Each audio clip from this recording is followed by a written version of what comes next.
তো সেদিন ছিল সোনামার জন্মদিন, তোমরা জানো। তো বৌমার হাতে কেক থাকলে কেক মাখাতে বহুত ইচ্ছা করে। তারপর চলে আসে জগা, আর জগার বৌমা মিলে বহুত কেক টানাটানি করে। বৌমা শুরু করে পাগল হয়ে সবাইকে খুঁজে পেয়ে গিয়ে সবার পেছনে দৌড়াতে কেকটা হাতে নিয়ে কেক বুথ হয়ে যায় বৌমা।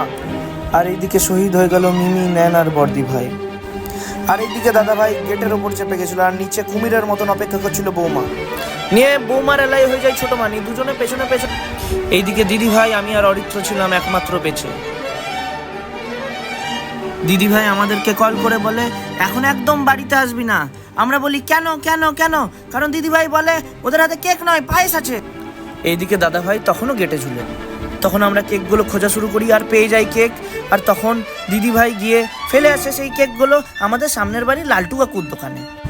কিন্তু তখনও তো আমাদের মনে ভয়। তারপর আমরা ডাকি আমাদের ভাই নাদনকে বলি যাতো ওপরে, যাতো দেখে আয় তো কি হচ্ছে। কিছুক্ষণ পর দেখি আমরা যে আমাদের ভাই নাদন দৌড়ে কেন আসছে। দেখছি দৌড়ে বলছে দাদা আমাদের সব লোকেশন লিক করছিল মিমি দিদি। তখন ওরা তিনজন মিলে হাতে পায়েস নিয়ে আমাদের খোঁজা শুরু করে। আমরা বহুত ভয়ে বাইরেই ছিলাম, দিদি ভাই ওপরে ছিল। আমরা কি করব বুঝতে পারছিলাম না।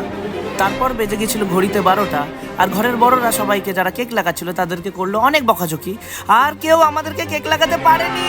আমরা জিতে গেছি।